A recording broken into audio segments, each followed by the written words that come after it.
must first allow it to flourish. If you want to take something, you must first allow it to be given. This is called the subtle perception of the way things are. The soft overcomes the hard. The slow overcomes the fast. Let your workings remain a mystery to show people the results. The Tao never does anything, yet through it all things are done. If powerful men and women could center themselves in it, the whole world would be transformed by itself, in its natural rhythms. People would be content with their simple, everyday lives, in harmony. All with one. I mean, there are hundreds of Buddhas. The one we call Gautama is just the historical Buddha that everybody knows about. But one Buddha leads to another, because as a result of his relationships with people, he turns them into Buddhas too, awakened people. Now you meet one of these people, and he's going to give you a rough time. But one of the Buddhas running around these days is Krishnamurti. And Krishnamurti absolutely destroys everybody's religion. Why do you believe this? Why are you hanging on to that? Why do you want to insist that this idea is so? See? And he shows you that all your fixed formulations, all the ideas to which you cling, are spurious. And Buddhism was one of the ways of doing just that. So one might say simply this, to try and sum up what Buddhism is about. The word Buddha is derived from the root Bud in Sanskrit, B-U-D-H, which means to be awake. So the Buddha is the awakened man, the man who woke up. What does he wake up from? Obviously a dream. And what kind of a dream is this? Well, I would call it a state of hypnosis. And this state of hypnosis, although I'm using hypnosis in a rather archaic sense of the word, is a state of being entranced, spellbound, fascinated, and this is called in Sanskrit avidya. A-V-I-D-Y-A. Vidya is knowledge in Sanskrit. And it is the root from which we get videre in Latin, to see, and so vision in English. So putting the A in front of it means non. Avidya, not seeing, ignorance, ignorance, where you see but you ignore everything that you're not looking at. When you put the beak of a chicken on a white chalk line, and the chicken is fascinated with that and can't get away from the chalk line, that's avidya. So in the same way, our beaks were put on a chalk line when we were hypnotized into the notion of attending to life by conscious attention alone, by the spotlight to the exclusion of the floodlight. And so we began to imagine that we were separate individuals. What is called in Buddhism Sakhya Drishti, the view of separateness. And a Buddha is one who has overcome that. He is awakened from that illusion, from that state of hypnosis, and he knows that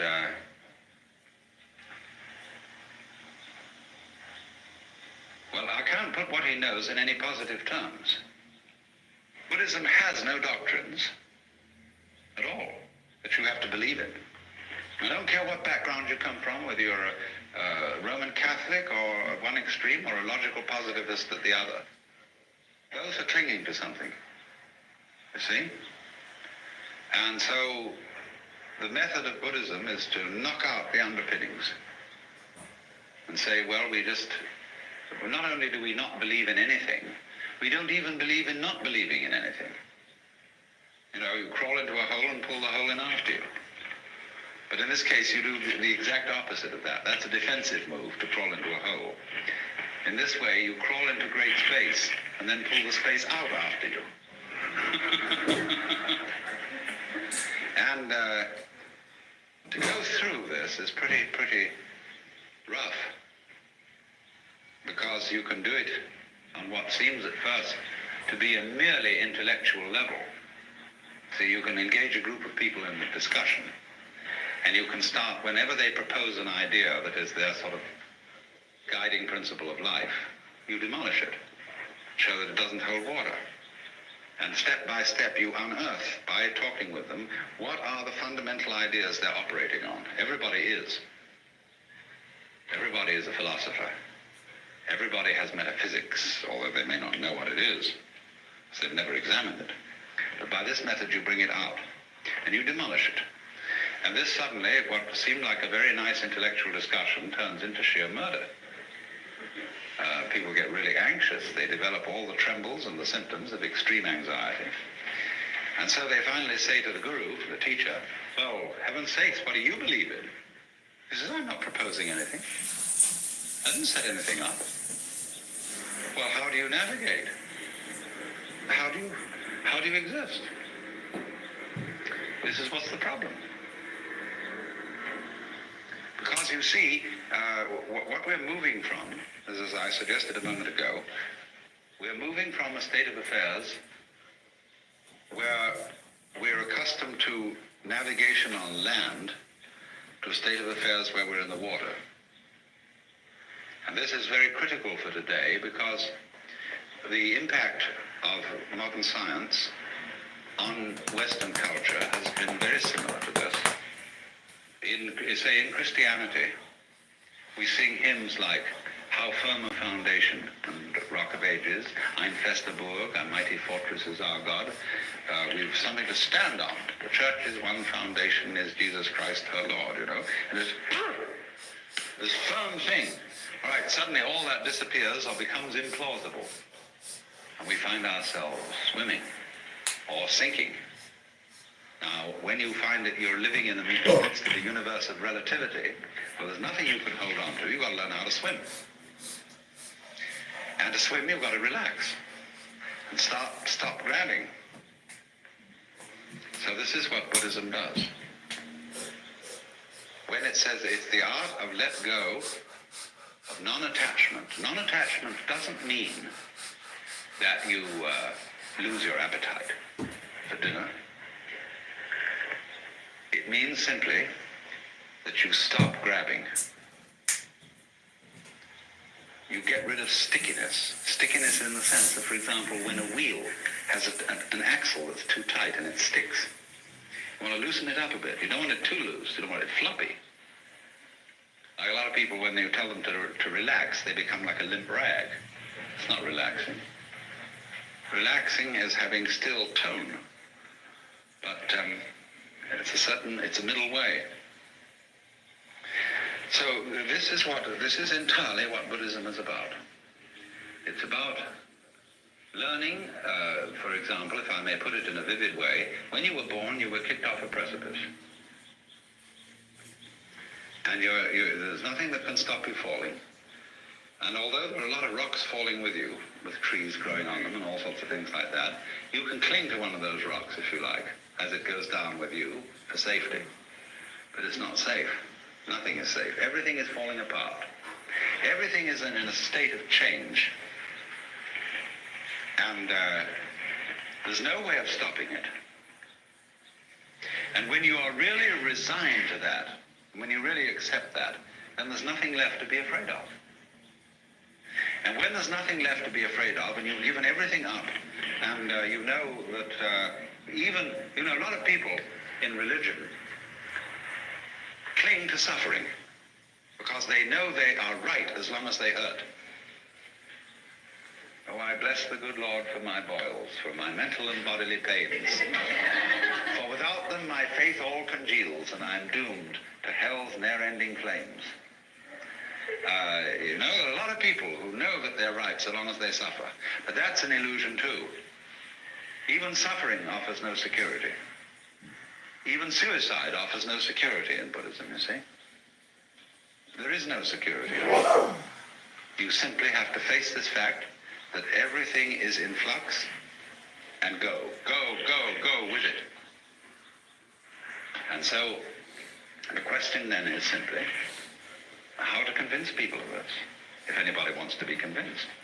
You know, it's not the sort of thing you shove down people's throats. You don't convert them to this. Because if they don't want to be converted, they won't let go. So Buddhism therefore involves a very special relationship between the questioner and the person to whom the question is addressed, the pupil and the teacher. And now then, Buddhism came to China as early as 60 AD, but didn't at that time make a very great impression.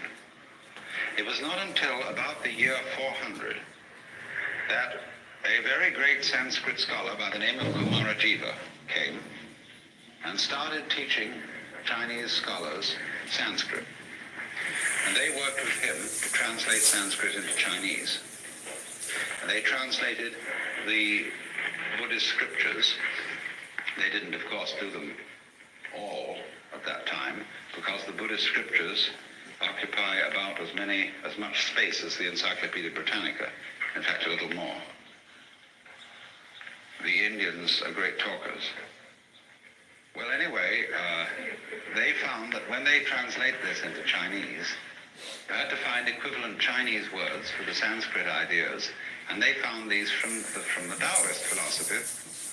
Well, slowly then, Indian attitudes began to be modified by Chinese attitudes, because the Chinese read into these translations Taoist meanings, so things got a little altered. Now here came the alteration that is crucial. First of all, in Indian Buddhism there's very little humor. But Chinese life is full of humor. The greatest philosopher of China, Zhuangzi, is the only philosopher who is, I think, in the whole world, who is profoundly humorous. There's a book in the modern library, published by Random House, called The Wisdom of Lao Tzu.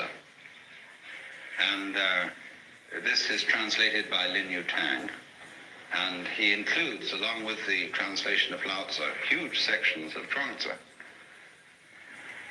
And this is absolutely fascinating because of the humor of it. Indian Buddhism had very little humor. Some, yes, but very little. Next, it was all tied up with celibacy, which to the Chinese was absolutely incomprehensible. Because Chinese civilization is rigged around the family to a far greater extent than ours is, which is saying something. And they just couldn't see any point or any wisdom in celibacy. When Buddhism came to China, it still retained a certain element of celibacy, but for different reasons than Hindu. The Chinese way of celibacy is not that sex is naughty, but it's terribly convenient not to have a wife.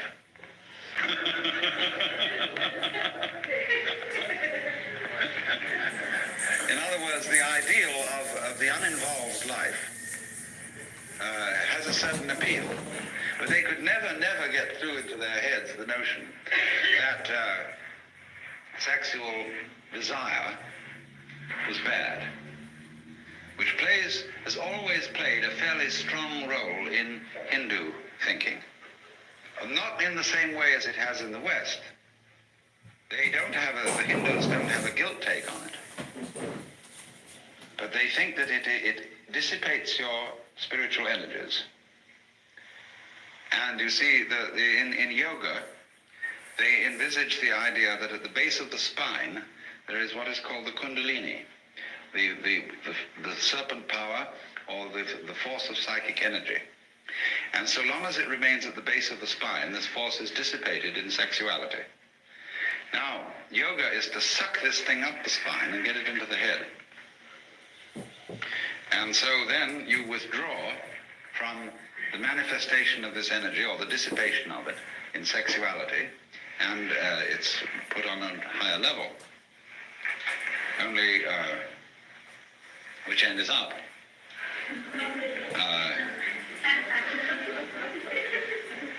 You can do it the other way too. They have what's called the right-hand way of doing it and the left-hand way of doing it. But I'm not going to go into that now. But the Chinese didn't see it that way. They couldn't see that it was a dissipation of energy.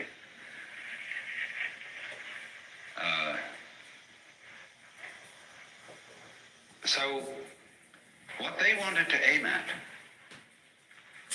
was a way of living Buddhism and being awake, but at the same time remaining active in the ordinary life of the world. It's what's called, in their phraseology, being king on the outside and a sage on the inside. It has been well said that Buddhism is Hinduism stripped for export. You see, Hinduism is a way of life that goes far, far beyond what we in the West call religion.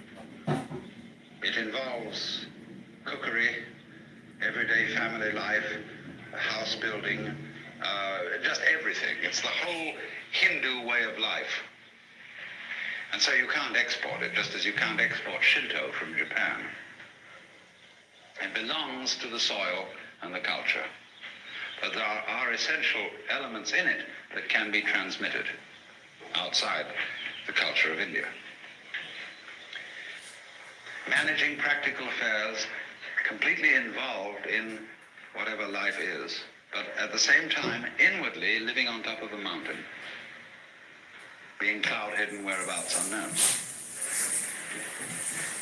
So, Chinese Zen is the preeminent expression of this, because it is the mixture of Indian Buddhism and Chinese Taoism, plus a certain Confucian practicality. Zen developed out of the work of Kumarajiva, came into China, as I said, 400, or a little before. And then you suddenly get into a kind of vertigo, dizziness, that you feel suddenly that you're no longer standing on the firm ground, but that the universe has suddenly turned into water, or worse, air, or worse still, empty space.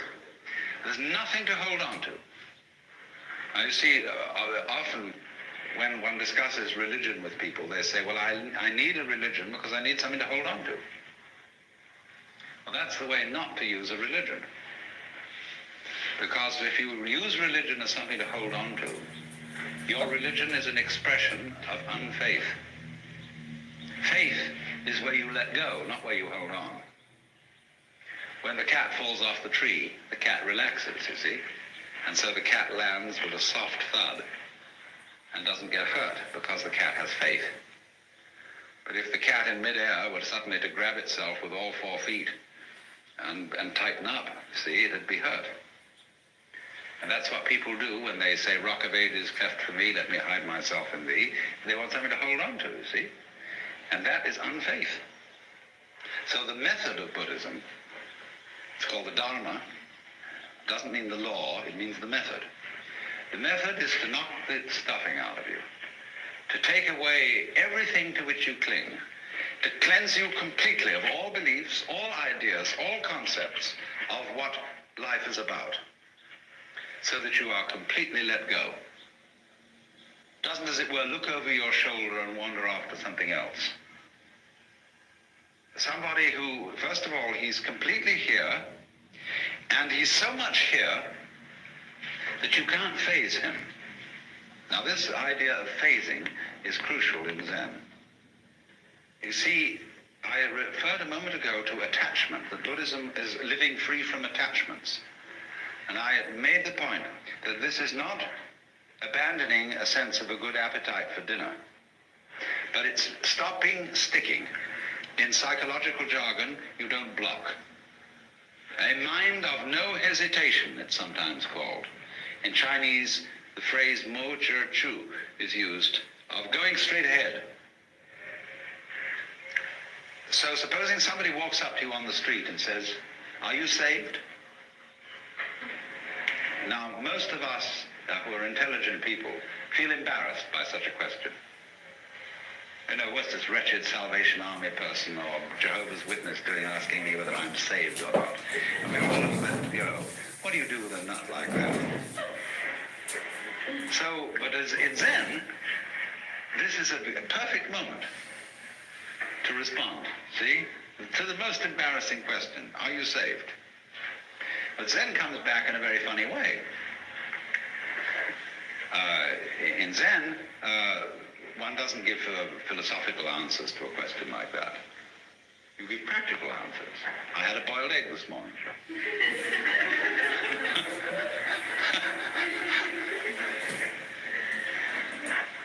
Because whenever you are asked about matters sacred, theoretical and philosophical, you answer in terms of things earthy and practical. But then on the other hand, when you are asked about things earthy and practical, you answer in terms of things religious and philosophical. Is dinner ready? You know? Who's asking this question? Who are you? So, this is then the flavor of Zen, is, you know, Bodhidharma is supposed to have meditated so long that his legs fell off. And he's usually drawn this way, something like this anyway.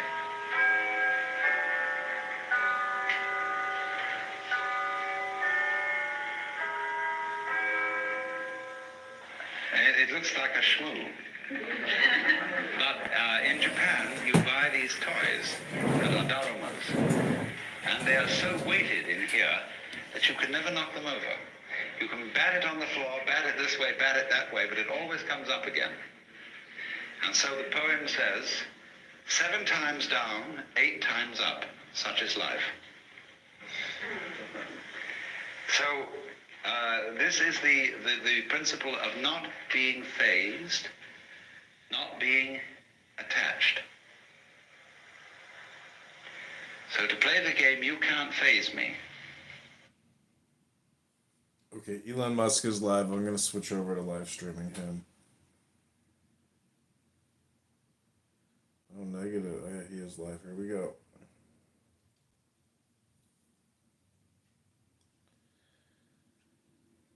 $3,000 people in the room. Holy shit. Yes, we can, loud and clear. Sweet. What's up? Yeah, we were just doing intros. Do you want to go ahead? I did mine. Yeah. For those that don't know me, or maybe for you, I'm Nick Fuentes. I'm a live streamer. I've been doing a show called America First for the past 8 years. And although I've been called a lot of things, and I don't know how much you've heard about me, or you know what your impression is about me or my views, I guess I would call myself a Catholic reactionary, American nationalist Catholic reactionary. It's probably best way to describe me. But yeah, I've been looking forward to the conversation, so I'm excited to be with you tonight. Yeah, I appreciate that, and I am pretty familiar. You know, I come from a kind of 4chan background, so I've seen your come up. I'm not that super engaged in like the political scene, so I don't really know about some of the beasts that it seems I've accidentally waded into. That's what I was saying before you joined, but I have a general understanding of the white Christian coalition viewpoint that you come from. I'm mired in those politics. At least I've been around all those scenes and know a lot of the talking points there. How familiar are you with Milady and Remelia? Not super familiar, honestly. I've heard about you guys for a long time, so I've been aware of you guys for a while. Someone that used to work for me actually is very into Milady and has been. And so I've seen it from them, and I know a lot of, or I should say maybe not a lot, but I'm aware of some groypers, some followers of mine who have a Milady Avi, and I know you guys always say Remilio. I didn't understand until we talked what that was, because sometimes it's Remilio and then it's Remilia, but I've been doing a little bit of research and so I kind of have the gist. So Milady is the NFT. You made the Milady Maker under the Remilia Corporation. Do I have that right? Yes, yep. So far, so true. And why do you say Remilio at the end of everything? So Remilio is it's a sister collection or a brother collection, really. So Milady is the main one, and then we released Remilio is also an NFT, and they kind of represent a little bit two different tribes. The Remilio is the one that I think the Groypers and Remilio share some community crossover. It's a lot more into sort of juvenile shit posting, trolling, that kind of 4chan style fun, but on Twitter. Milady is also 4chan influence, but it's a lot more aligned to cypherpunk values. It's strong commitments to like free speech, free information, free markets. Remilio is also a free speech maxi project, but it's a lot more in the way of like baiting people into saying retard or starting end houses and that sort of thing. And, a lot of shit posts or jokes inside the collection, like referencing QAnon or like the Trump campaign, that kind of ethos. Gotcha. So let me ask you this. So, really, I don't have a problem with you. I don't really know you, and I don't have a problem with the Milady people. But to me, the crux of this conversation and why we're here is, and I think you actually posed the question. I think it's the right question. You said, why should anyone who is within 3 degrees of separation from Peter Thiel, why should they be canceled or blacklisted or something like that? And I think that is really and I wouldn't phrase it exactly that way. I don't think I am blacklisting or canceling people. At least I'm not trying to do that, and we could get into that. But I just want to make that clear at the beginning, and that was how you posed it. I wouldn't necessarily say it that way, but it's the relationship with Thiel and then the broader little tech PayPal mafia space, because of course Thiel, as well as some of these other elements, venture capital elements, they are backing a lot of these projects, which although they're not necessarily political per se, there is a lot of overlap with a political world.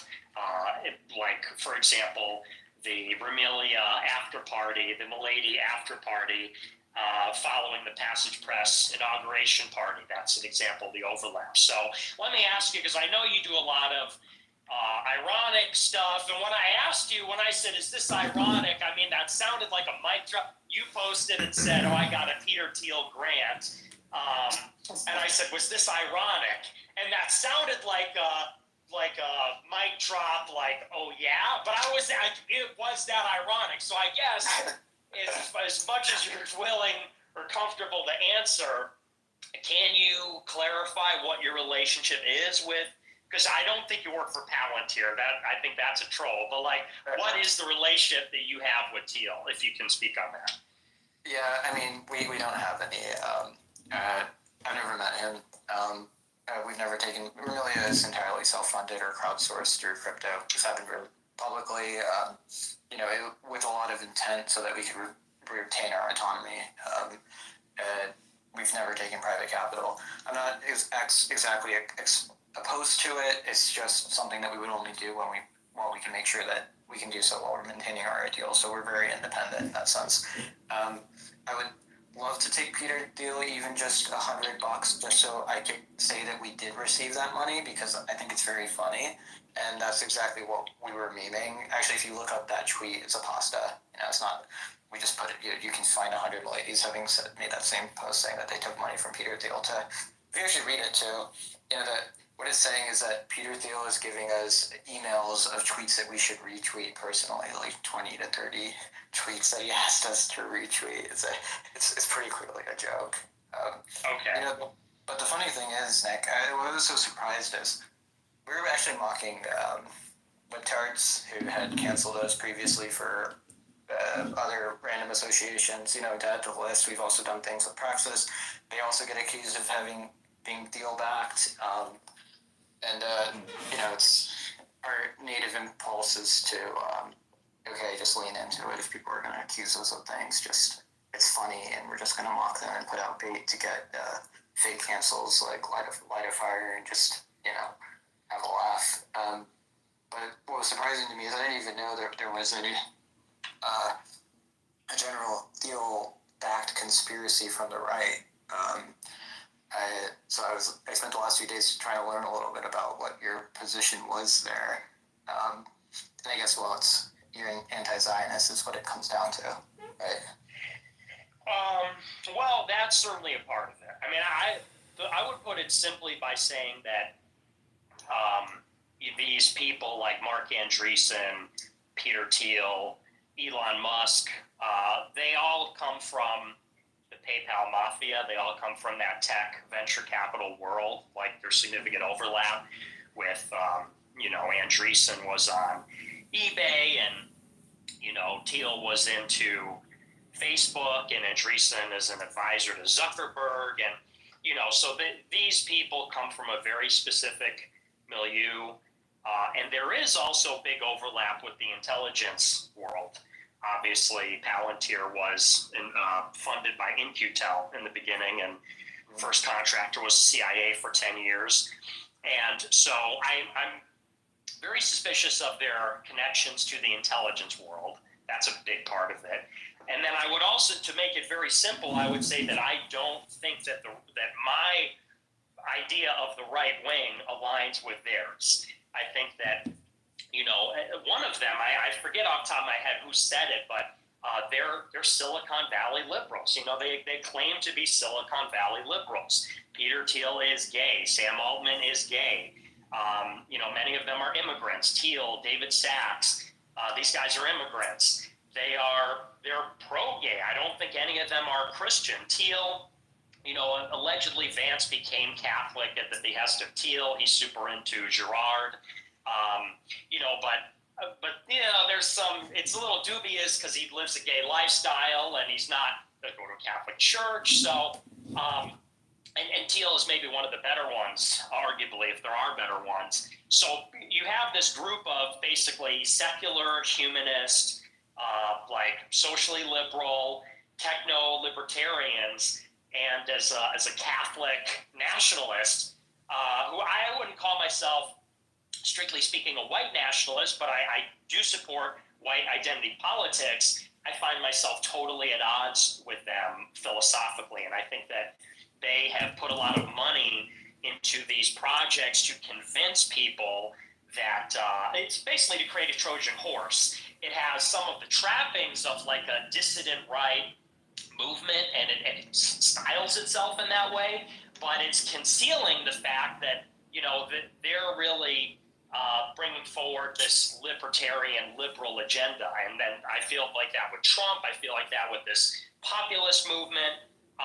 And so I wouldn't say it's me, the way you said it, is that I'm canceling everybody with connections to Thiel.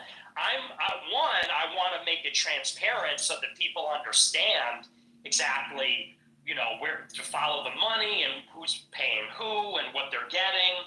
And then I'm arguing that, okay, so if these projects are backed by these intelligence contractors who are gay immigrant liberals, like obviously they probably don't align with my values, our values, me and my community. So that's kind of the basis of it. And I mean, do you think that's objectionable? I think you're generally accurate. They could be described as techno-libertarians. I think where I disagree is just your methods of disagreement. I mean, right in our first interaction, your first impulse was to dox me.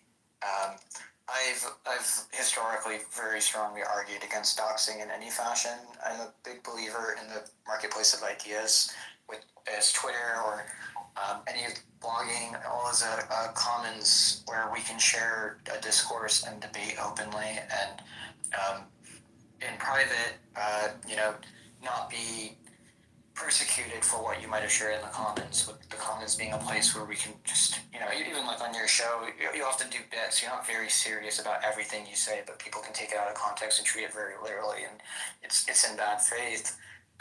In the same way, like you can disagree with a guy like Peter Thiel or, for example, Curtis Yarvin.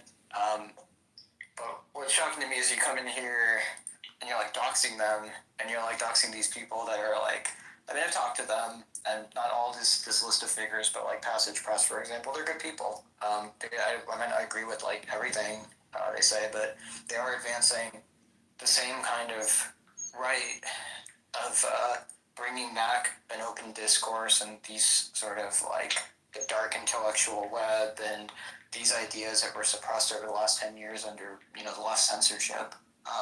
So I just don't really, because I don't really understand why are you so aggressive and like divisive towards them. Well, I would say in the first place, regarding doxing, I actually agree with you. I mean, I was really doxed. I think we do have to distinguish between a hard and a soft dox. Posting someone's identity is one thing, and then someone who is a public figure posting their address and phone number is something different. And I got hard doxed. Like my address went and blew up and got 20 million impressions on X, and someone showed up and tried to kill me at my house. Like that, so I get it. You purposefully done, that was pretty based. Well, I can't comment on that because I got fucking charged in connection. It's just fucking bullshit. But that's the allegation. So I'm with you. And, from my understanding, your identity had been out there already. You had been doxed previously. So I do see that as different. And for what it's worth, when it comes to the soft form of doxing, revealing people's identity, I'm a little bit less sympathetic about that when it concerns public figures. Like, for example, somebody like Bronze Age Pervert. This is a guy who's super influential, is a writer, and he gets reviewed in Claremont Review of Books, which is very spooky. Claremont Institute, founded by Harry Jaffa, who was a disciple of Leo Strauss. He's the founder of the West Coast Straussians. Claremont is funded by Peter Thiel and Paul Singer. Paul Singer is like a Jewish Israeli nationalist, super pro-gay. Peter Thiel is gay, and half his net worth is tied up in an In-Q-Tel intelligence contractor. They reviewed his book because Curtis Yarvin gave it to Michael Anton. And Michael Anton is now, I think, an advisor on the National Security Council, or he's a policy advisor or something. Anton is a student of Harry Jaffa. And it's like, so now they review his book, and this is what makes him blow up. And he gets talked about in Politico and the New York Times. They write favorably about him. And, I initially, so the reason I'm saying this is because it kind of connects to what you said. Why am I so aggressive? Aren't these guys like broadly right-wing? Don't they promote like a dark intellectual kind of thing? That was how I felt about them for a long time. But what was the question that I asked myself is why? Because really, not to be like juvenile, but Bronze Age Pervert started it with me. This is how it all started. Me and him, I actually had him on my show. I said, come on my show. He sent Mike Ma, who designed the cover for Selective Breeding, and he does the graphic design for Steve Saylor's speaking tour, and Mike Ma's obviously in that world. He sent Mike Ma to read pre-written answers to my questions on the show. So, and I think that was the first interview that he did for Bronze Age Mindset when he came out the book many years ago. So I used to associate with him, and I talked to him in DMs, and we were mutuals. Then, during the Groyper War 5 years ago, so in 2019, in the fall, I hosted a very small get-together. I mean, literally like 20 people, 25 people. And they were all friends of mine. And Bronze Age Pervert goes on Twitter and says, this is Charlottesville 2. Don't go. You're going to be doxxed. No one should go. Face bagging is, counterproductive to what we're trying to do. And I reached out privately, like everybody says to do. And I said, hey, man, I said, that's really not what we're doing. I said, it's 25 people. We all know each other. I said, are you going to take it back? And he goes, no, you shouldn't do it. And I said, well, you're a fucking liar then. I said, because here I am explaining to you what it is, and you're telling people not to go. And that's where it started. And, he's been amplifying a lot of bad faith attacks against me. If he wants to attack me for being Catholic, there is an intellectual disagreement between neoliberals and Catholics. Fine. But he's amplifying smears. And so I asked and I'm not trying to ramble here, but I said, why is this guy coming after me? What's really going on? And so I started to peel back the layers, and he had already been doxxed. And we start talking about who he is. And it turns out, this guy goes to MIT, Columbia, Yale. And we start to see who he's connected with.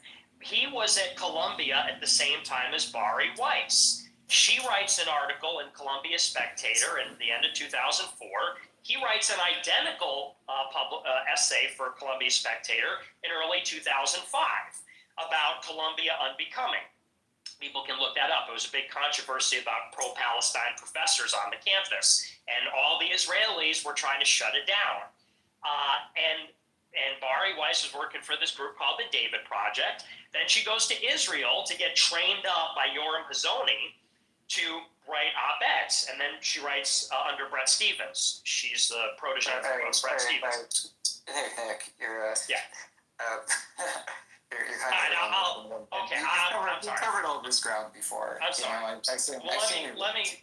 The thing is that. Let me tie it up with. I get the sense of it. Okay. Let me wrap it up then. I'll just say this. So here's the point. It matters who these people are. Okay. And the ones that are saying, "Oh, you can't say who we really are," it's like, because you're right.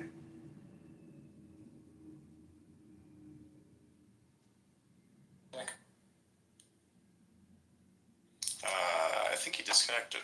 I can't hear him. Can you hear? Shows a speaker to me. I don't know. You're Nick, you're there. No, never mind. He's gone now. I'll look for him. Bring him back. Cool.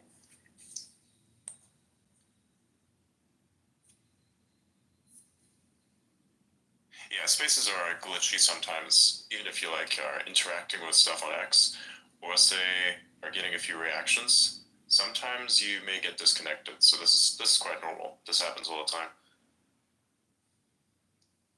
I think when he's back. There we go. Yeah, he's back. I'll bring him up. Yep.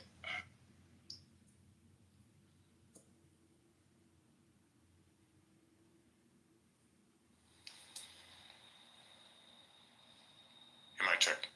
Is he there? It says connecting. Okay.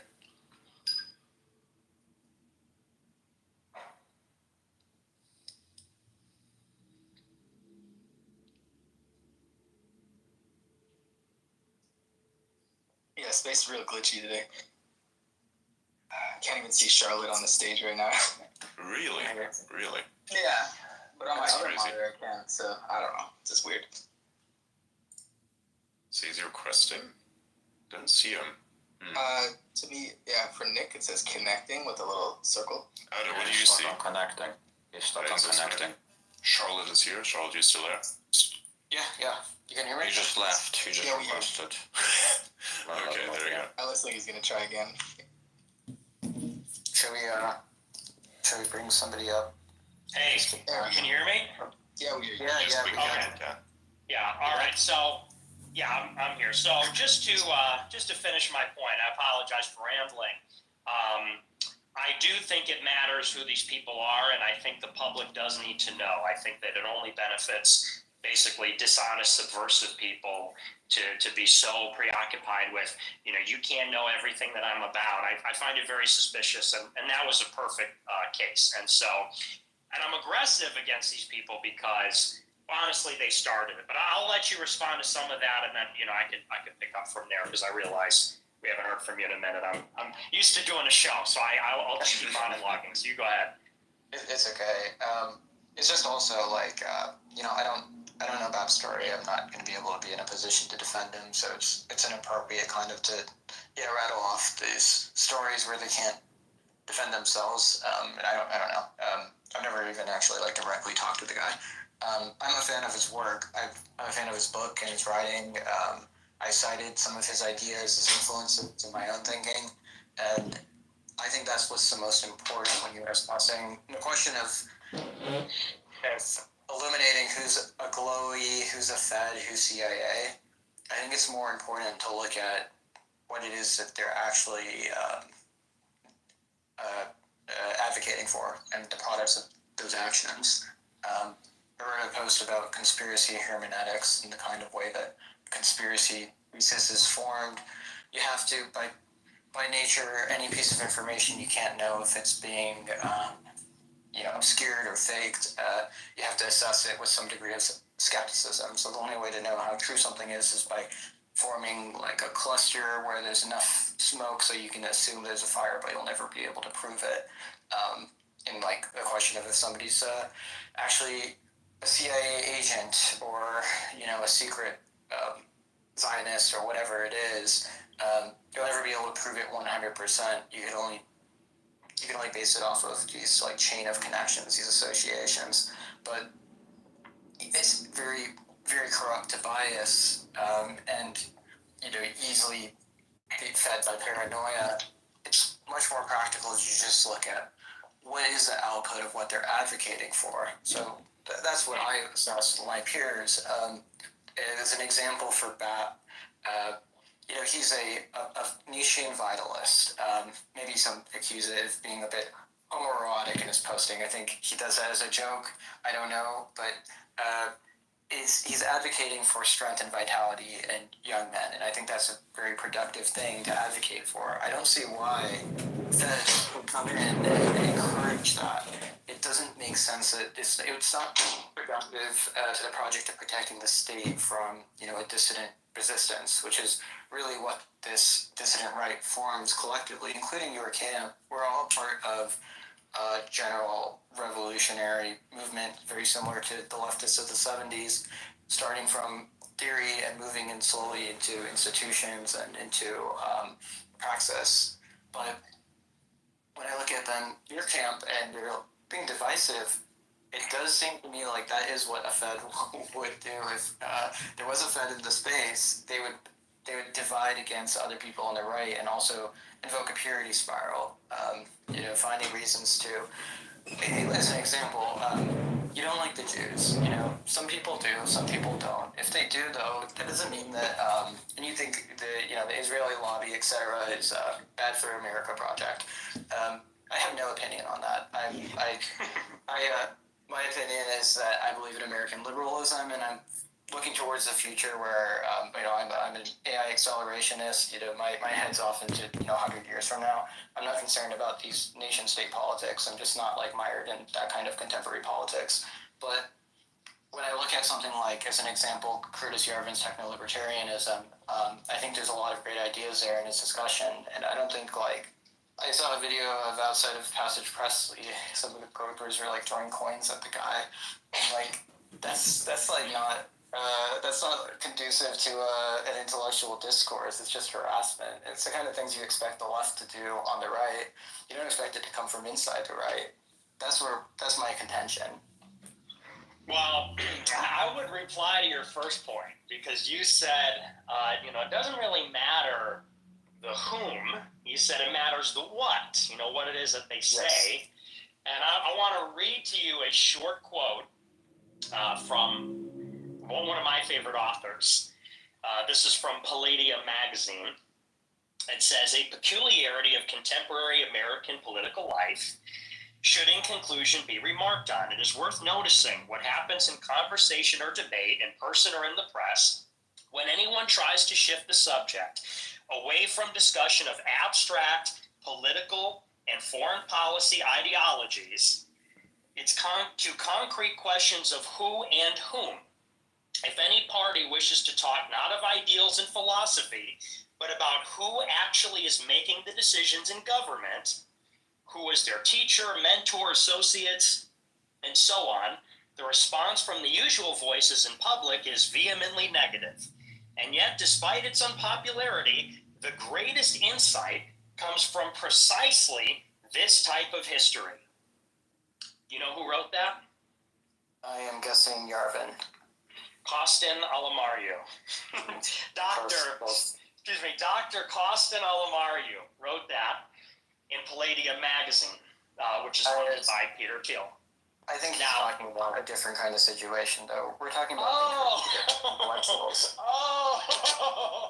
So he ends up. Well, no, really not, because he's writing on domestic and foreign policy, and so does Curtis Yarvin. So do all these people, and I follow his advice. I agree, actually, with that praxis, which is the concrete questions of who and whom. Those are the questions that matter. Those are the questions that have always mattered, as opposed to sort of vague ideology. Because, I mean, honestly, they're not in positions of political influence. They're talking about people in the government. The question is, Curtis Yarvin is in your position of influence. You're not in institutional influence. It's only on a theoretical level. Not over J.D. Vance. He's not in a role where he's actually wields political power. It's just intellectual influence. He has no influence over the vice president? That's intellectual or theoretical. It's not. He doesn't hold a seat of power. The point is, he's part of the cathedral, wouldn't you say? He's working his way in there. It's a long march into institutions. I'm sure he's talked about that. In general, with the NRX, that was the recommended strategy: is you influence to the top rather than trying to just instill a populist movement, taking your ideology and Aristotle teaching Alexander the Great. You just influence the people of actual power. But what you're criticizing is their thought, but you're using on the basis of their these connections that they supposedly have, with the point being that it's actually the CIA that's ghostwriting this thought for them, and that somehow this thought is meant to be productive towards state interest. But then in that case, you can just look at it and see that is it productive to state interest. You don't have to use the entire network of a CIA conspiracy to make that assessment. It's conducive to somebody's interest, and that's really the question. And that's why I have been preoccupied for the past couple of years with the who and the whom when you look at J.D. Vance, because you can't have it all ways. I mean, you can say, well, you follow Curtis Yarvin. Well, Curtis Yarvin says that the real seat of power is the cathedral. He says the real seat of power is a priestly class of intellectuals, which certainly Yarvin and his acolytes, these so-called dark intellectuals, like you just said, they are marching through the institutions like the radicals from the 70s and trying to take over the seat of power. And that is embodied by somebody like Vance, who obviously comes from this scene because he was mentored and received money from Thiel, and he's mutuals with all these people and so on. So contrary to what you say about, we just need to focus on the ideas and when we gotta not talk about who these people really are, I think that's all we have to talk about is who they really are. And as to I want to get something else. Vance is on your side, Nick. I mean, he He's might so not be not on my 100%. side. Come on, he's at Tim Walz versus Vance. Vance is 80%. He's married to an Indian. Sorry. He's on my side. Yeah, well, come on, you're an Italian Mexican, so it evens out. He doesn't value his race, is the point. He married somebody who's a first-generation immigrant. And, I said that during the election. Everybody said it was an ignorant, racist statement. I think it's pretty straightforward. If somebody marries outside their race, it means that, they probably don't value their race. And he says as much in his book. He says that his culture is so backwards and he was so disgusted by it that he married somebody that far outside of his culture and race. It's in his book. And point is, This guy doesn't know what a beautiful woman is. My values. You're purity spiraling? Why does he have to be 100%? How is that a purity spiral? You need him to be 100%. Why? No, absolutely not. Absolutely not. It's not a question of purity. It's a question of if a person values their race and their heritage, it's something they wouldn't do. It's got nothing to do with purity. It's just got to do with, if I go and No, I mean purity of blood. I mean that of the things that he stands for or believes in, one of them, if racial purity is not a concern for him, but not purity. Why do you say purity? But not being a race traitor, maintaining your white. What percentage white is Usha Vance? Zero. I think I'm understanding my point. If you look at like the list of things that Vance stands for and believes in, compared to the general politician, the average median, or even on the right, he's like 80% there. Just because there might be some violations that don't agree with you, he's not concerned about a white purity bloodline. You're throwing him out completely. You're using that word though, purity. It's got nothing to do with purity. It's got to do with what do you value, and the basis of a nationalist movement says that we value our people. That there is something essential about race that made America the way it is. If America were 400 million Nigerians, it would be different than it was 400 million white people. So that is essential to our worldview. If somebody marries the first generation immigrant from Asia, it would follow them that they really don't share our values. And I would say the same, by the way, about like any liberal, like Bari Weiss. Bari Weiss is a lesbian. She doesn't share my values. Is that a purity spiral? She's got a female partner. And it is what it is. You may be more liberal on that. I know Adrian probably is. Many people are. As a Catholic, that's completely contrary to my worldview. As a consequence, it seems to come off as you're finding excuses to throw people out of your movement and have a reason why nobody is good enough. That's not true. I like Michelle Malkin. It can go both ways too. You're a white ethno-nationalist movement for America. The precedent is the nativist movements, like the 1850s to Know Nothing movement or the original Ku Klux Klan. You must be familiar. I don't mean the Hollywood racist, black-hating lynch mobs of Ku Klux Klan, but the actual movement that you must appreciate that they were anti-Semite, but also they were anti-Catholic. They were very concerned about the Catholic immigration. That was their number one concern. Because they considered it fundamentally alien to the original heritage American. Maybe you could make the same argument for a white Christian ethno-state. You'd have to pull it back not to the 1920s or early as 1965 when the Irish Catholic and the Italian Catholics began to become opened up along with the rest of the world, but in 1924, when there were still strong restrictions. I assume you'd also agree that it wouldn't be very conducive to your goals to maintain that strict purity spiral, that it has to be only the lost ethno-state rather than a general white Christian ethno-state.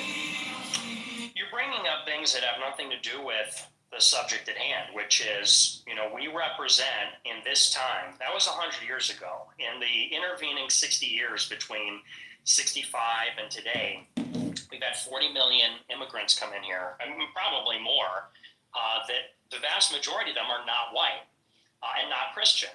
It's fundamentally transforming the fabric of the country. And it's really simple. There are people that think that this is extremely urgent and existential. It's going to threaten the existence of the essence of America. It has to be arrested and reversed. And then there are people that don't really care about that at all, or they think that race is actually not determinative and it's a factor that doesn't matter. I fall into the former category. And people like Vance, and by the way, that whole ilk that champion this colorblind meritocracy stuff, Obviously, they disagree. People that say that it's a question of citizenship or it's a question of legal status or how much taxes they're paying or something like that.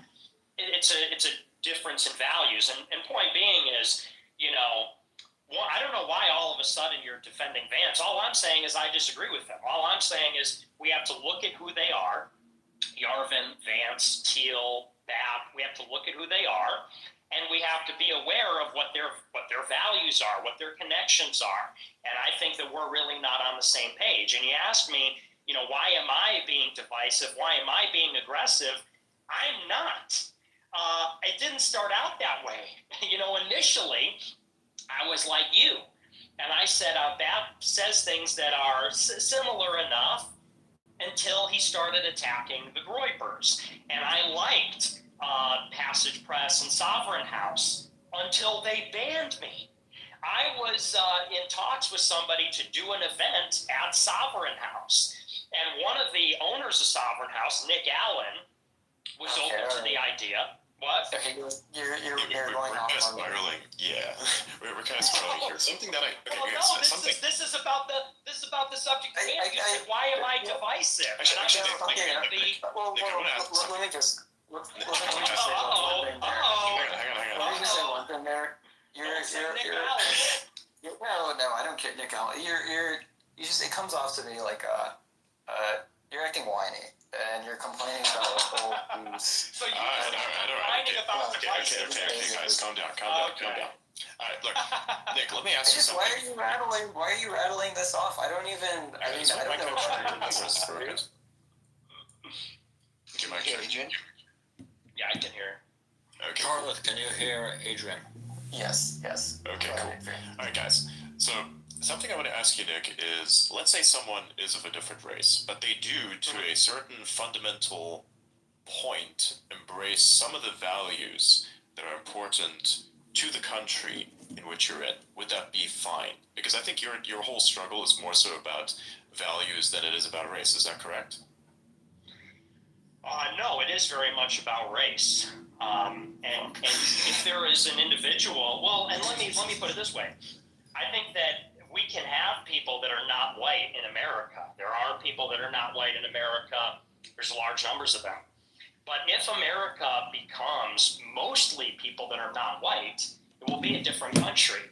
And you can argue whether that's acceptable or not, but you cannot argue that it won't be a different country. And as somebody that, I grew up in a neighborhood that was 95% white, it will be irreversibly and fundamentally changed by something like that. And I want to preserve that way of living. And that's the clash in values. But, I mean, to me, I don't disagree with you there. But I think the idea of rolling back the clock is untenable. I do agree with you that there needs to be a massive immigration reform and one that's a lot more self-conscious, including in terms of ethnicity and culture and religion. But also, not to keep drilling back to your own personal status. I'm not doing it to insult you, but it was true too of for example, the Italian Catholics in Chicago. I believe you're from. That was the same scenario. People had the very identical concerns because when we talk about, even I actually agree that it's not just philosophy. There's an element of blood that factors into people's personality and character. That will never falls far from the tree. You can see it from whether son to father. But that was also, in Anglo-Saxon Protestants, it is a big deviation from, the Mediterranean as an example. And that was also something that was well, discussed by the founding fathers. You must be familiar with Benjamin Franklin's Nordicist racism. Yeah, well, but this is the kind of thing, I actually like what J.D. Vance said in that interview where he said, just because we're a nation of immigrants 300 years ago doesn't mean we have to have, and I feel the same way about this. I mean, this is the same kind of, the Italians weren't considered white. Yeah, that was 100 years ago. But the question now is, in this demographic transition worldwide, as all these countries become minority white, is whiteness worth preserving? I'm not here to debate about, the know-nothings or the, these various nativist movements from 100 or 200 years ago. I'm here to talk about the demographic transition happening today. But I am curious because I'm really not as interested in debating this with you, with the race of America. I'm interested in the crux of the issue, which is Peter Thiel. That's why we're here. It's what we laid out at the beginning. And you said that you basically accused me of being a Fed, or said that I behave in a way that you would think a Fed would behave because of my needless divisiveness. I started to explain why I'm aggressive towards these people, kind of the genesis of that. And you say, wait, no, let's not talk about that. You said, that sounds whiny. And I'm curious, why don't you want to, do you not want me to talk about Nick Allen and Sovereign House? I mean, what is the issue there? You're repeating lines that you said many times on the shows. People have seen it. I saw all those clips as soon as we interacted. I don't even know any of these stories. I sound like I'm trying to protect them. Like, don't add me to the conspiracy line that now I'm also part of this Talmudic network. Frankly, the whole Thiel conspiracy seems very dubious to me. Do you think that he's actually like coordinating and influencing them towards some directions, like selecting what kind of parties are thrown at Sovereign House or what books Passage Press is publishing? They seem to just be part of a general movement of a dissident right. It makes a lot of sense. I can see the same kind of influences that we both grew up with online, and the same kind of general conversations and spaces. They just happen to go into one direction while you've gone into another. Look, this is something that has been going on for as long as there's been a CIA. It used to be called the Congress for Cultural Freedom. Would you have said in the 1950s and 60s, like, do you really think William F. Buckley Jr. is receiving money from the CIA? At the time, you might have said, no, that's a ludicrous conspiracy theory. But the Congress for Cultural Freedom was backing all of actually the intellectual antecedents of this current movement. I do. Wait. Are you just going to interrupt me the whole time? Are you going to interrupt me the whole time? You've got the same allegations. Wait, can I finish a sentence, or are you going to interrupt me the whole time? Because I think I have not been interrupting you. Okay, you're right. So, go ahead. Thank you. No, I don't think that when you say conspiracy, the subtext of that is it's kookery. It's a tinfoil hat. It's not credible. I don't think it's a conspiracy theory. It's a conspiracy fact. If you follow the money, if you follow the associations, you will find that, like you said, there is this vast network. You characterize it as a sort of organic, spontaneous coming together of like-minded people. I think that there is a little more to the story there. I think that there is some intentionality. And we can start with the fact that, across the board, all of these projects, look, there are a lot of Jewish people in them, and none of them are critical of Israel. None of them are critical of the Israel lobby. And people that talk too much about that sort of stuff, they're not welcome in that network. And so I don't think I am the divisive one. I think that for as long as I've been doing this, when I was being merely pro-white or right-wing or something like that, I was accepted. The moment that I started to lean too much into criticism or skepticism of Israel's influence, among other things, that is when I became unwelcome. And I think that really is the division. You know that because Thiel goes on Bari Weiss's show. Thiel backs national conservatism, which is run by Hazony. And you say you've heard all this before and so on. Well, these are the relevant facts in the conversation. I mean, Yoram Hazony banned me from NatCon. Nick Allen and future Moldovan citizen banned me from Sovereign House. That attacked the first Groyper Leadership Summit. I never fired the first shot. And by the way, Peter Brimelow got banned from NatCon, run by Yoram Hazony. So it's like, it has been made clear. Go ahead. I don't even know half these names and people that you're rattling off. Well, then you're ignorant. Okay. I think How what are we you can do. going to debate? Okay, I think what we can do You're here rattling in is. your old personal wounds. Alright, so here's what we're gonna do. Everybody makes one point, and then there's a response. This happens on both sides because I feel like, okay, so Charlotte likes to make very compressed points. Nick, you like to kind of elaborate a lot. And I think everything is interconnected with everything. So I could literally start rattling off about how assembly works, and then basically I would begin by saying, I need to first invent the universe. So instead of reinventing the universe, I think we should stick to individual points. So Nick, you make one, then Charlotte makes one, back and forth, and you can address each other's points. Because if we make too many points in connection with one another, then we don't actually have a conversation. Okay, so if we could do that, that would be great. Yeah. So my point is simple, which is I'm not divisive. People like me have been. They have tried to destroy me for my particular views. It's not divisive to fight back. That's my point. Okay, well, I've been in a very similar situation, so I think that's fair to feel that way. I think right now, with Trump's win, I understand you have your qualms with his current campaign, and you've been hesitant to trust, his whatever moves he's been making, but we are in a new right renaissance. We are winning. We've won, and we're pushing the advantage. And I don't know why you would take this time to keep picking at these old wounds and other people on the right instead of just joining with this new front and pushing the advantage.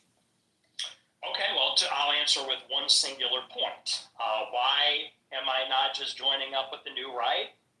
Because Trump signed an executive order saying they're going to direct all of government to shut down anti-Semitism.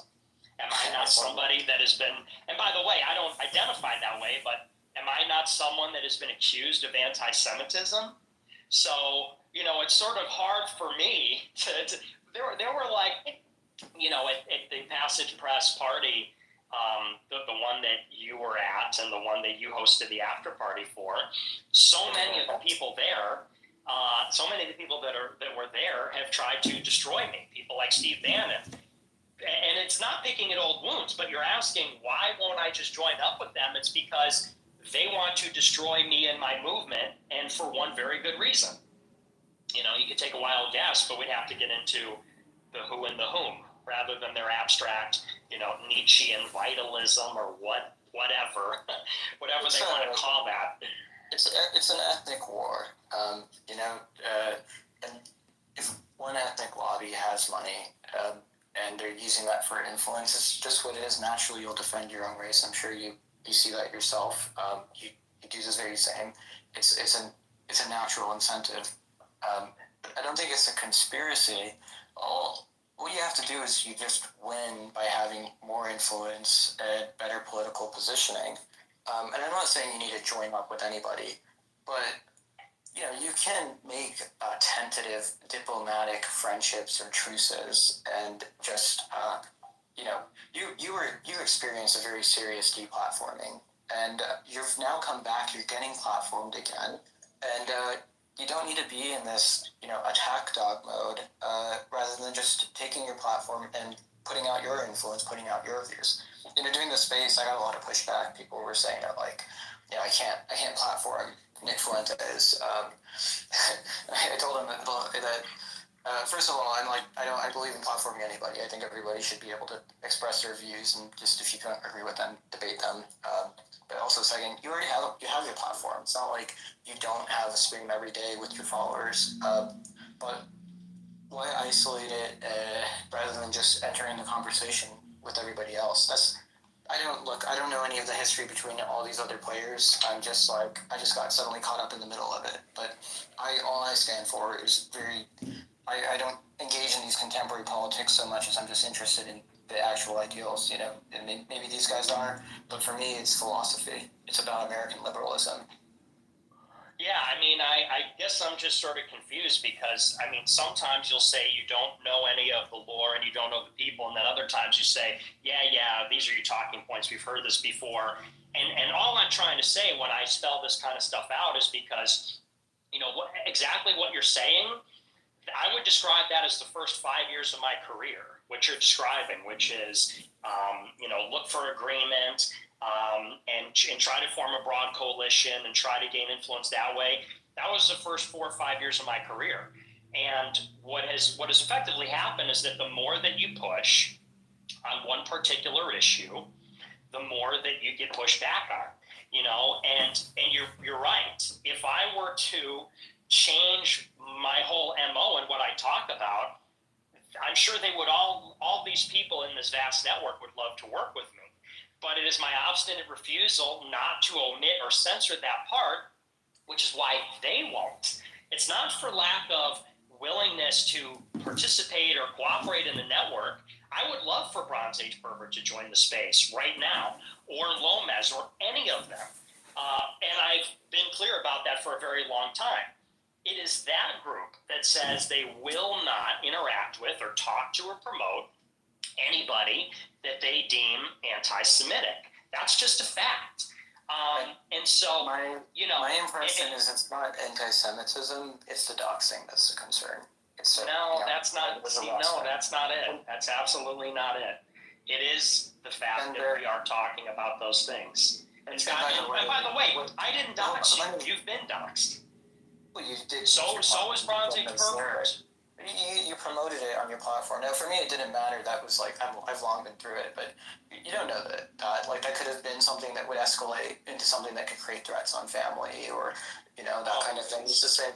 It's the same as your house getting posted. You mentioned like 20,000 impressions. Completely different because I've always used my real name and face.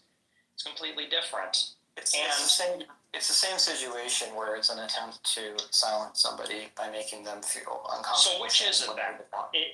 Is it that I'm unwilling to be a good sport and talk with them, and I'm the one that's the problem, or is it their refusal but for doxing and not another reason? Which is it? I got caught up in the middle. I can't say. I don't know. I just think it's unfortunate that things are at this level. And by the way, when you mentioned, like I say that sometimes I don't know, sometimes I do. It's just because I saw clips of your show where you talked about, the whole conspiracy network. Because I tried to understand what was it, what's the issue here.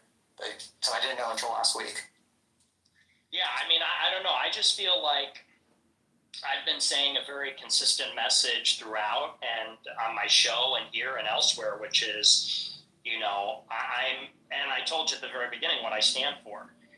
For the things that I say, I have been attacked by these people. And it's because we don't share values, fundamental values. And, and then I fight back, or I try to sort of explicate why we don't agree and why there's a sharp difference.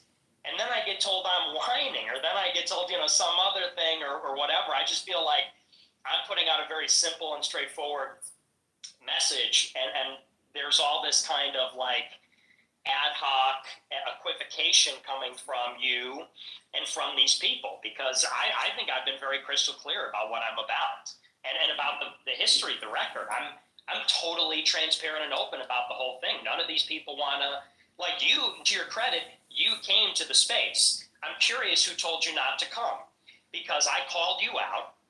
And by the way, I called you out because the Ethereum founder, Vitalik, or however you pronounce his name, he attacked me for saying some of these connections. And all I did was lay out the connections. And he replies and says, this guy doesn't even know how to sig hail. What a terrible Nazi. So it's like, to your credit, you came to the space, but all these other people, for one reason or another, they don't want to show up. And I think that's kind of indicative of the whole thing. Who's really the problem? Am I divisive? I'm sitting here saying I would in a civil way and cordially speak to any one of them, in spite of the fact that, by the way, they have doxed me. They have participated in a hard dox of me and of my followers. And I would talk to any one of them.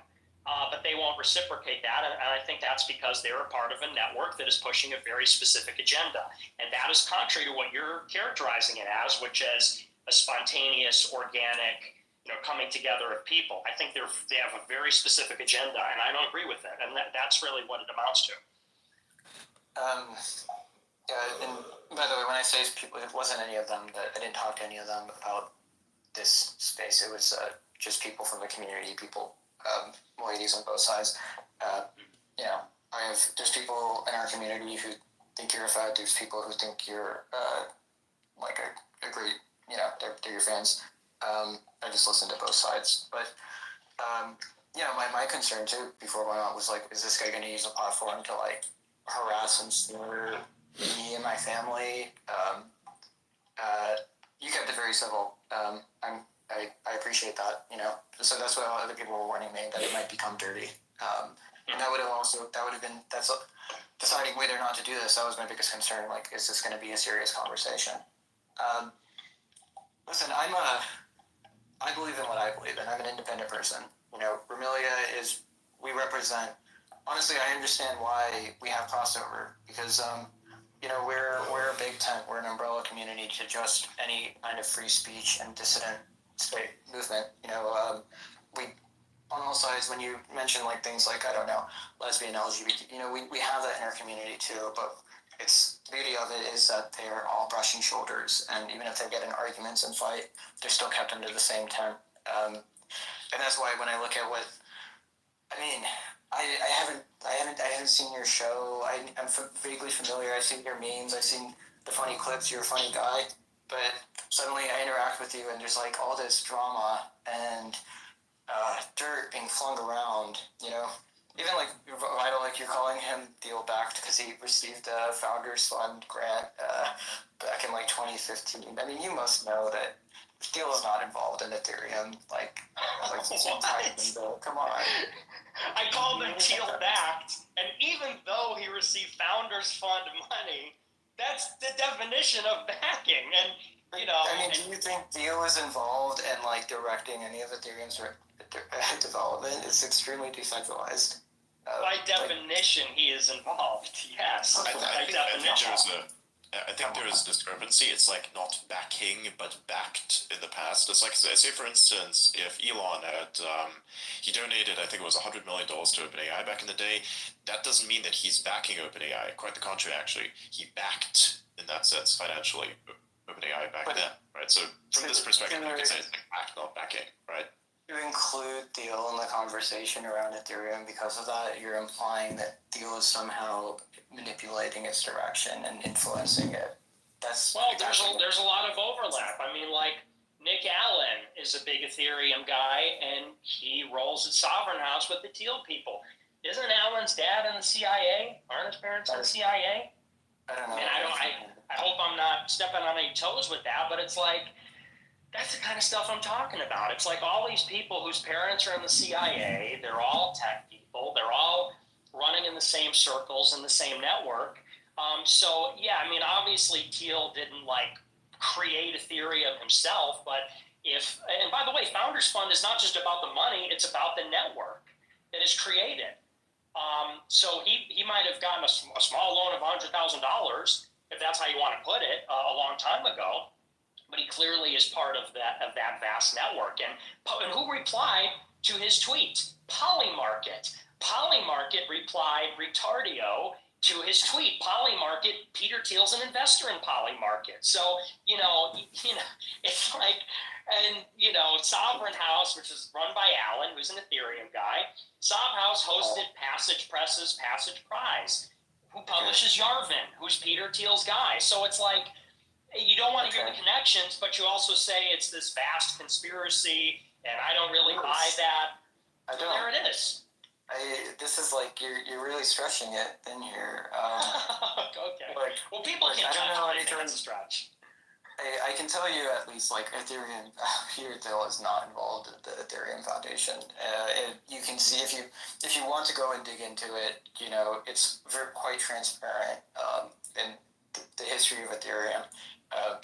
It's played out transparently with a lot of decentralization, and also it's again going back to the what. This is not something that CIA state actors would be interested in at all promoting. It's very distinctly it undermines the entire Federal Reserve and like nation states themselves by producing an uncensorable currency of the people. So again, it's just that's. I don't know about all the rest, but that's you're really stretching it there at Ethereum. I have to say that. And the Poly market too. I mean, they're built on Ethereum. Of course they're going to interact with the founder. I mean, that's like, come on. So a company that deals but see, and that maybe is really the issue. But I mean, if you don't find that convincing, then then okay, people can decide for themselves. But maybe there's another area to go into what you just said, which is why would a group which is promoting vitalism and an uncensorable currency, why would they be backed by the CIA or by the Mossad or by, whatever? And I think it's pretty, well, in the first place, they just are identical with them. There's identity, there was a consortium put together when Trump won the election with Palantir, OpenAI, SpaceX, to bid for government contracts. So by definition, people like Palmer Luckey, who's from Facebook, and his Anduril makes drones that get put on, I think he makes drones. They're deeply connected. Facebook, he created Oculus, which was acquired by Meta, so that's a little bit of... This is a separate thing, and he was actually ousted from Facebook. Yeah, he was ousted from Facebook because of his political how did he get views. ousted if he wasn't there? My dude, he wasn't at Facebook from like the way that you're describing it, as if he was just a worker there. No, he was literally part of the company. It's Oculus, which got acquired by Meta, basically Facebook, I know. effectively. I know, but that's... He actually got fired because of his political views, and his political views was supporting Donald Trump. And I know that story, but it's like that's how they're all. He's doing Anduril, which is a defense company. Yes, and Anduril, and Anduril's backed by Teal. Okay, and so people like that, and Oculus, who invested in Oculus, Andreessen Horowitz. So all these people, they're defense contractors. So you could we could sit here and argue what is the benefit of pushing this. We almost have to argue that with the assumption that they are because they're defense and intelligence contractors, and they're backing this political project. So the question should be better said: why is the defense and intelligence community pushing vitalism? That's actually the right question, because whether they are or not, it's a factual matter. You could Google it or ask ChatGPT. It's there.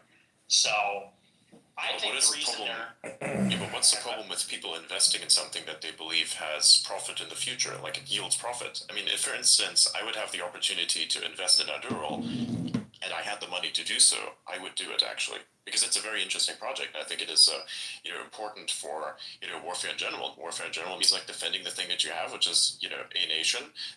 So why wouldn't you invest in it? I don't understand. How is that a bad thing? Yeah, I'm not against investment in itself. That's not my problem. This comes back to what I mentioned about conspiracy hermeneutics, where you can take all these chains of information and interpret it in different ways to form a narrative, but you're projecting also, the narrative you're looking for onto it. It's kind of funny because with Rebellia, a lot of the reason why we have these trolls and this bait that's just out there in our lore is specifically as a kind of, we're actually artists, and it's an artistic critique or a satire of this process of conspiracy making, because if you put out information and it's something that people want to be true, then they're more likely to take it up and put it into the narratives that they're already forming, and they form these webs. You put out a few different notes, and then they'll convince themselves of projection. So I mean, you've built a very stretched web here. It sounds strong. It's like, okay, you've gone out to go and connect Palmer Luckey and Anduril and Palantir, all to prove that Peter Thiel is a defense agent. He invests in defense, and he's also investing in these other things. He's also just an investor, and he clearly has unique views and things that he talks about. I believe he's, you mentioned Vance Gerard. I believe that comes from Peter Thiel's discussions of Gerard. And, he's referenced Nietzsche in talks before. It does make sense that maybe also authentically he has these latent interests on the side, and it's not directly related to every other thing that touches him. And maybe it is, but the people that he's investing into, even if he was a conspiracy mastermind that's nudging things over into a direction to produce some kind of long-term project, they're not going to be getting direct orders. It's all indirect coordination, and it might just be as much as just not wanting to offend if your major investor is Jewish, you're not going to go and post anti-Israeli things, and that's why you get these levels of, awkwardness around what's is an un-PC topic. Even now on the right, as far as free speech and everything, it's just a very sensitive topic because of that capital inflows. But that doesn't mean it's a giant conspiracy. It's just a product of capital coordination. I mean, there's a large Israel lobby that has been operating for 50 years to reach this level of influence. I mean, frankly, when I look at your political project, I don't really understand why you're not also attempting to do the same and just fund an actual lobby in DC for a white Christian identity initiative. Every other minority group has one. Obviously, you couldn't do it anytime until now, but now is a time where there'd be political motion where they would accept you into DC. I don't know. It's just a thought when I look at your work this week.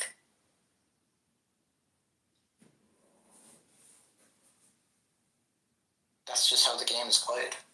It's influence, it's coordination and position. I think Nick has another one of those connection issues. Yeah, his thing disappeared. Yeah.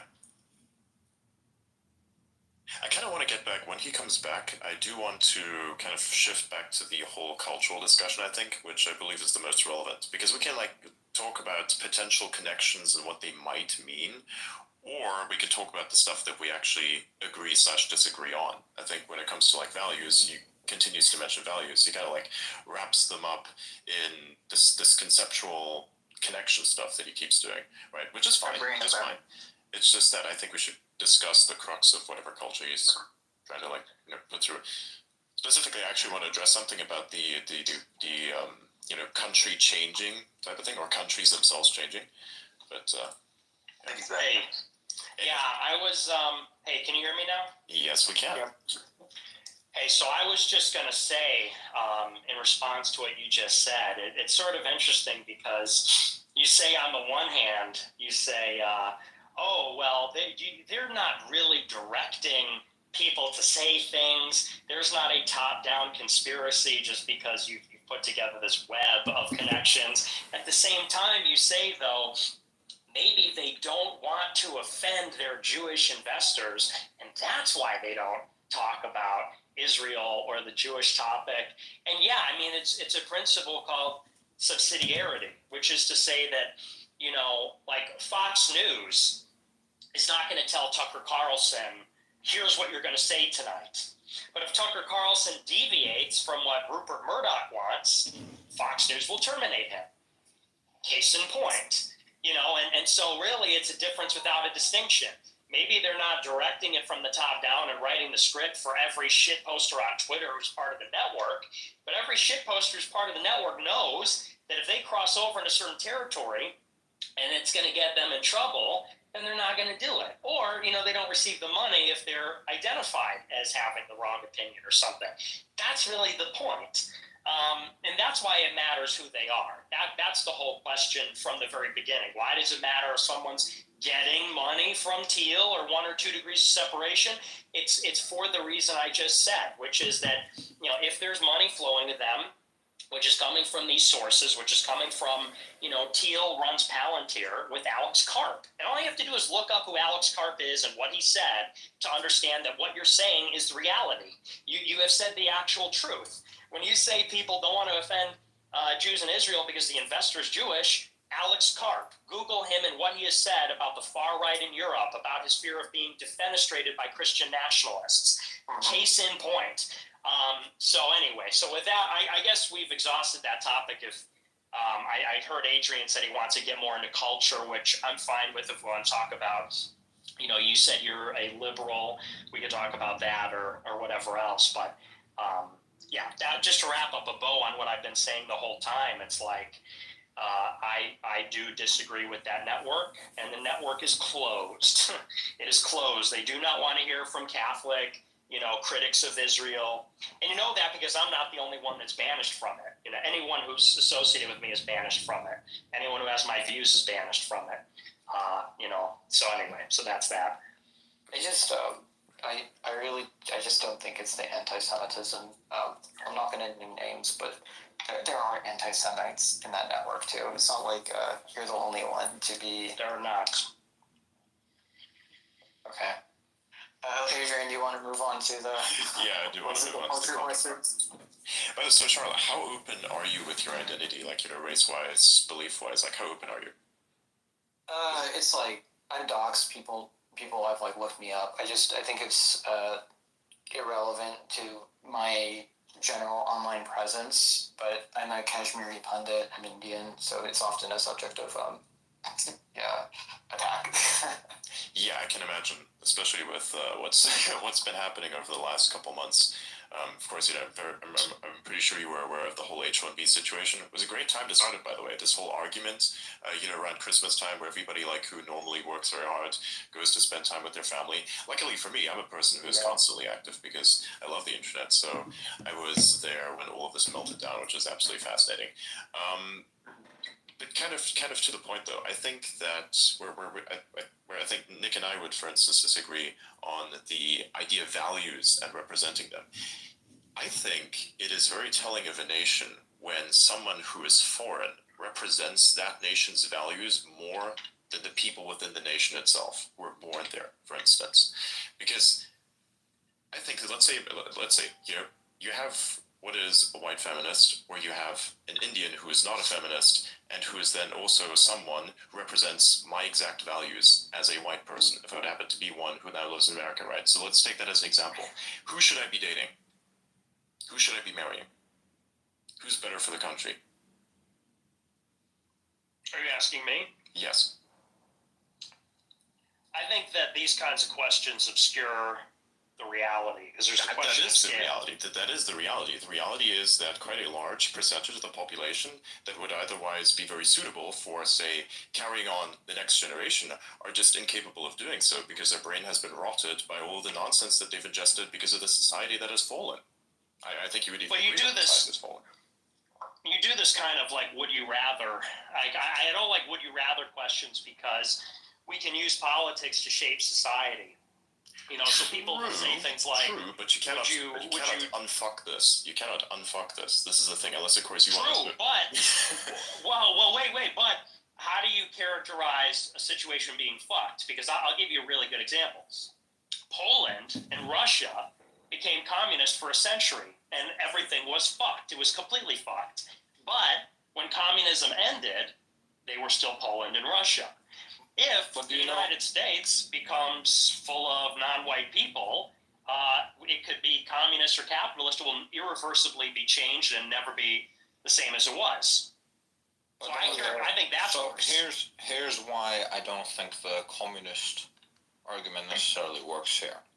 If you look at communism, it was a atheistic ideology. But if you look at the communist countries, most of the people there were still Christian. They were still participating as Christians. They were fighting it, and when it Russia is still significantly Christian, even if it isn't. Behave like it. No, it's like 20% Christian. It's not Christian at all. They totally eradicated Christianity. That's the whole point, but Putin is trying to plant the seed of Christianity again, and you can do that when there's continuity. That's the continuity that can't be undone. Just a little correction there. According to like a 2020 study, 82% of Russians identify as Christian. No, that's not right. That's what it says here. But it says where? Even if we look at Poland, though. Poland was significantly more Christian under communism than it is currently under the liberal ideology. I don't think you're understanding, though. I don't think you're understanding the point, which is that, whatever you're trying to say, well, it's really arbitrary. The point is the values can change, but the people have continuity. And you seem to care more about the kind of immediate governance of the country, and by immediate I don't mean like next year, I mean like in 100 years, and I'm talking more about the family tree. I'm talking more about the bloodline, and Germany has gone through monarchy, National Socialism, communism, democracy, but they remain German. If over the course of this century you have unlimited Africans move there, it won't be German anymore. And that's the kind of continuity that I'm concerned about. And I just don't see. Some people don't care. I care. I mean, that's just a first principle. Do you think race is an essential characteristic? Genetics, all of that? I think they absolutely are.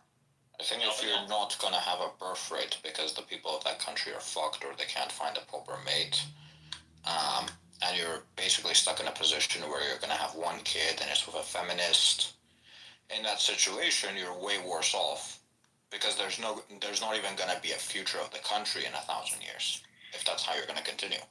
In what way, though? In what way? Because some country like Japan is shrinking and will continue to shrink. And you say, well, it's fucked. And what you're referring to is a permanent recession and then ultimately the threat of extinction. But the Japanese people can always, that is where I would say you can use technology or politics to solve that problem. But, you're saying, well, they're going to go extinct anyway. It's like, well, maybe we'll see after 100 years, and maybe they can reinvent themselves. But if you bring in, because that's what they're talking about now, we have to bring in all these immigrants to South Korea and Japan because of their terminal low fertility rate. It's like, well, now you're ensuring that it won't exist. Their culture, their genetics, their bloodline will not be preserved. And that to me is the saddest thing, because it's like, that's our face. It's when I so look in the mirror, I see my sad. face. That's Bloodline! My bloodline! And my face is a genetic characteristic. My beautiful If in 100 face years has the country's filled with disappeared. people that don't share my My face, beautiful then face! I'm extinct. So it My really beautiful does not face matter will to me go if those people are liberal or conservative or communist. What matters to me is that they're still people, that we're part of a larger unit, an extended family, which would be race. And that goes for all Europeans. Indians, there's 1.5 billion Indians in the world. How many white people are there? There's 450 million in Western Europe. I don't know how many there are here. 60% of, so it's 200 and some million maybe. But there's far fewer white people. Out of curiosity, Nick, do you consider just a single white Caucasoid race is relevant, or do you factor between, like, for example, are you fine with mass Ukrainian and Russian immigration to America as long as they're white, or do you consider, like, there needs to be a need for a certain ethnic makeup between the different European nations to construct an ideal future American? I think that we should have no immigration for honestly, but but here's the thing, I don't have really a propositionally positive position, because something is happening now. The positive proposition is the mass immigration that we have now. And I'm saying I don't want that. You have all these non-white people moving here, have been moving here now. I'm saying I don't want that. And people say, well, would you like 100 million Russians to come here? It's like, no, I just don't want what's happening now to go on. And now, if we were to create and say, well, what would immigration policy look like? I think that, look, we're a country. Immigration should be a very small number relative to the broader population. What's the purpose of immigration? Right now, the purpose of immigration is to replace those that would have been born if we had a healthy fertility rate. I don't support that kind of immigration. I think we should bring in immigrants who, if they're really exceptional artists or scientists, I think we should bring in a very, very small number of them. Or if they're workers that need to fill a certain role, we should bring them in on a temporary basis. Those are the immigration categories that I support. But the idea that the native people won't have kids, so we're going to bring in other people to replace their would-be kids, categorically, I don't support that kind of immigration. That's the definition of replacement, whether it's Russians, Africans, Asians, it's a distinction without a difference. And I think the But the problem is, it's evolutionary. It's a Darwinism. It's like social Darwinism, effectively. That is the problem. If you already have come to a certain point where now inevitably you reach failure, there needs to be a foreign ingredient that fixes this to a certain extent.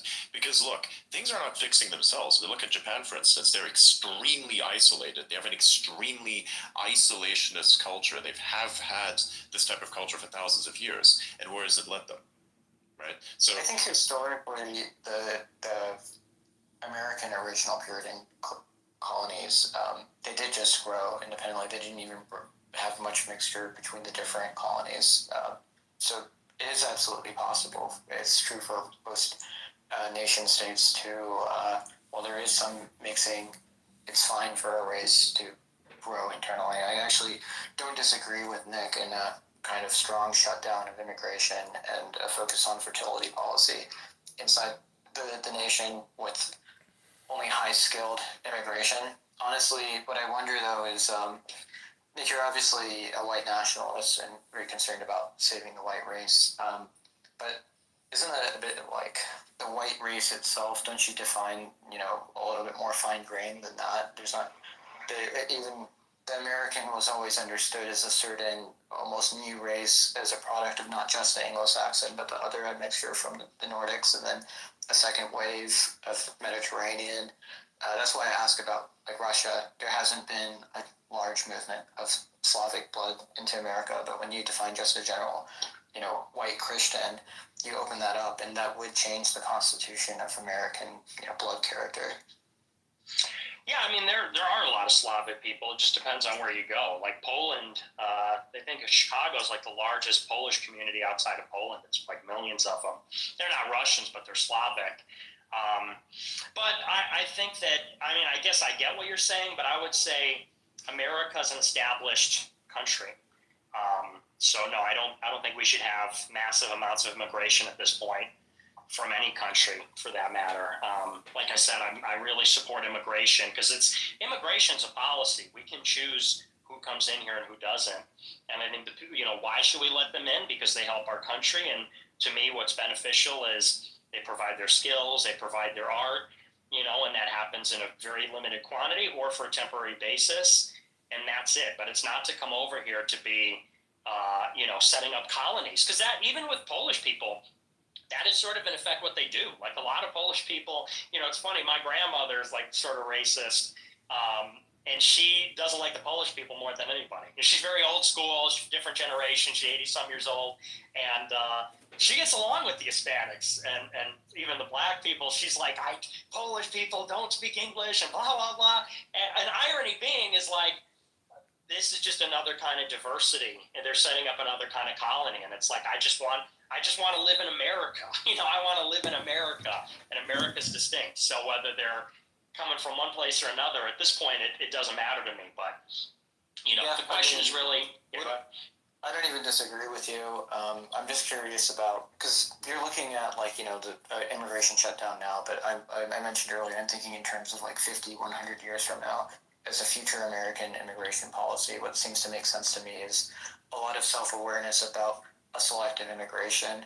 And really, even when we talk about just, what are high-skill jobs that we need right now, that's still just thinking about the short term, the next 10 years. When anybody we bring in, they're going to marry, they're going to have kids, and it really is something that changes the future racial character of what is a big melting pot experiment. The question is, are we going to be an open melting pot or have criteria that's just, do they need a job right now? Do we need to fill this role? Or is it something that is more curated about certain qualities, which race or the lightness of skin could just be one, but there's a lot of qualities you could curate for. Well, throughout history, migrant workers, that's a real thing. Like in England, they brought people over to England to do their textiles because they didn't know how to do textiles. And that has happened throughout history. And then they went home. Then England sent those people home. And it would be one thing if it was understood as they're here temporarily as workers to enrich the country, and then they go home at some later time. And that's the expectation. But it's like, that economist Borjas, he has that famous adage, we wanted workers. Well, he borrowed it from somebody. We wanted workers, we got people. So we bring in these people to pick the grapes, and we bring in the people to do IT, and we think they're filling a job, but really, like you said, they're having kids, they're becoming part of the country. And, and on some level, I don't think that's the end of the world if it's in a limited quantity, but the problem is it's unrelenting. The number's always going up every year. They've become foreign-born has become a significant percentage of the population, and it is turning this into an alien nation, and that's, I think, what the natives have a problem with. We don't hate foreigners. I don't even think people have a problem with foreigners being here, but we don't want the character of the nation to be permanently changed, and that's what's happening. So, to put it succinctly, that's it. I agree with you, and also it's that model is still contemporary in Dubai, for example, where migrant workers are treated as second-class citizens effectively, with no real path towards naturalization. We could do the same right now with migrant laborers if we were just high tax remnants and we've already ended anchor babies this month, so that was their main route to naturalization. But it's also, I don't know if you could just shut down immigration completely. It is the tech right. They do have a point with global competitiveness and the need to hire top tier talent, but I agree too. It's not the H-1B farms. It's the 0.001%. But I wonder too.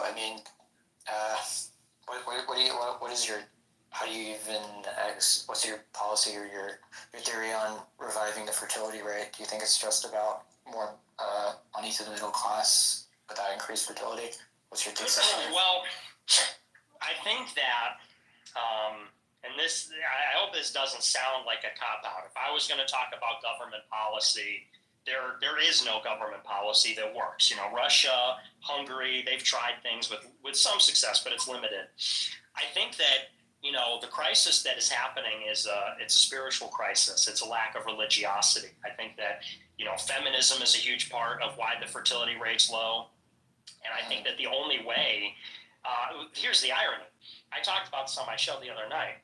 If you're a techno-optimist, if that's seen as techno-optimist, they think that maybe competition with China or the technologies of the future will reinvigorate the spirit of America and our most fundamental energies, like our sexual energies, as like a man, transmuting your sexual desire into innovation and building, and then also having kids.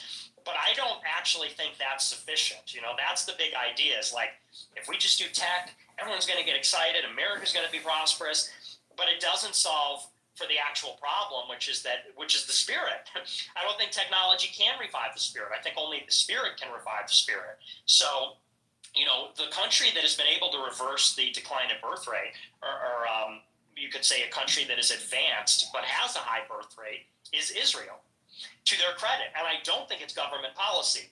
I think it is because they have an aligned spirit. They have a deep sense of identity, and that is both spiritual, national, racial. This is, and I give them credit for that. And we need that for Catholics. I think we need that for Catholics, Christians. I think we need that for white people. But it cannot be imitated. It cannot be self-consciously imitated for some other purpose. What I mean by that is you can't say, oh, the birth rate's too low, our economy won't grow, let's pretend to be religious again. You can't do that. It needs to be authentic. And that's where I really think that the techno-optimists, they're going to be let down when they realize, they're actually part of the problem. Like, they say they're trying to save humanity, but they forgot what humanity is. And humanity is not like making things more efficient and taking us to Mars and like that kind of stuff. Humanity is archaic things. And so I think that's the only way to get the birth rate up. You actually can't even think about it. You have to focus on the individual soul of individual Americans. If you try to tell you, hey, go out and fuck, go out and raise the birth rate, people are killing them. You're going to take people like high schoolers that are doing school shootings and killing themselves. Hey, stop, have kids instead. Like, there's a deep spiritual rot. There's a terminal nihilism and